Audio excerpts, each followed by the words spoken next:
Ke vrejtur që në rrjetet sociale, faktikisht inteligjenca artificiale po përdoret për keqinformim edhe për propagandë. Është shumë interesante në kohën në cilën jemi, se si po përdoret propaganda duke përdorur inteligjencën artificiale, edhe shumica, madje edhe ne që vetë e përdorim, kanjëherë po bim prej e saj, sepse sot është shumë ndryshe në krahasim me propagandat që kanë qenë në të kaluarën, sepse me herët propagandat kanë kushtuar shumë shtrejt, është dashur mi përdor gjitha mediat, mediumet, gazetat e shkrume, besa edhe pjesë të ushtrisë për me ep një propagandë në kohë lufte. Ndërsa sot është shumë e ndryshe, pra AI apo inteligjenca artificiale fatkeqësisht e ka ulur kostën e propagandës pothuajse në zero, do thotë sepse ne sot po e shohim vetë në Facebook, në Instagram, në Threads dhe në rrjetet tjera sociale sa interesante do ta quaja po bëhet pjesa e inteligjencës artificiale duke tentuar të bëjnë propagandë. Po e shohim edhe luftën mes Iranit dhe ta quaj Izraelit apo Amerikës, që shumica e postimeve që ne jemi duke i pa, që po na dalin përpara janë pikërisht këto postime që janë duke përdorur inteligjencë artificiale 100%. Kështu që është një kohë vështirë për me identifiku apo me bë dallimin dhe për këtë arsye shumica nga ne, po them që po bim prej e inteligjencës artificiale në kohën e sotshme. Po, Butrin, sa është vështirë realisht që të vërtetohet që këto përmbajtje në rrjetet sociale janë të krijuara me inteligjencë artificiale apo janë të vërteta? Edhe sa ke vrejt që gjatë kësaj periudhe, prej kur ka shpërthyer lufta në linjën e mesme në mes të Iranit dhe Izraeli së bashku me SBA, është përdorur inteligjencë artificiale?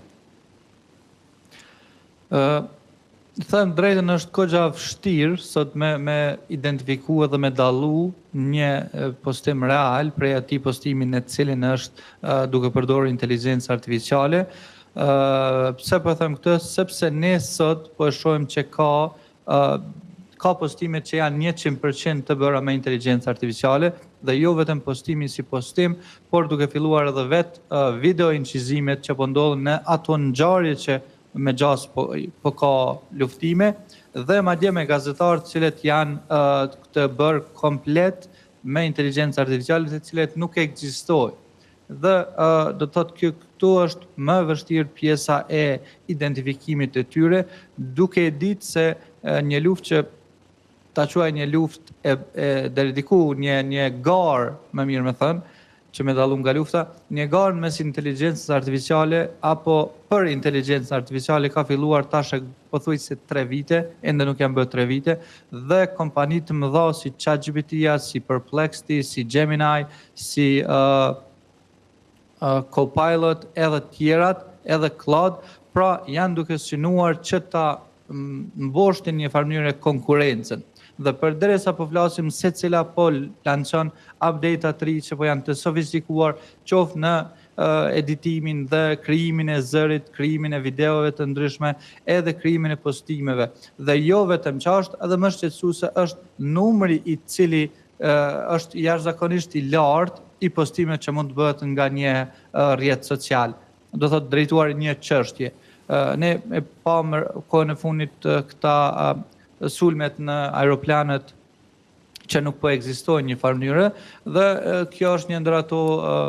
sfidat e inteligjencës artificiale dhe jo vetëm, por arritja e postimeve në një numër aq të madh në brenda disa sekondash, patjetër që edhe bën edhe platformën si Facebooku me përqafu dhe me favorizu. Dhe pastaj bëhet edhe më vështirë për ne me identifiku, sepse e shohim në secilin postim nga gazetat e jashtme, madje edhe tonat e morrin dhe e publikojnë apo e ripublikojnë, sidomos ata që veç e kanë nisë. Pra kjo është shumë e vështirë me u ndal, edhe me u parashiku, edhe me u identifiku në kohën e sotshme.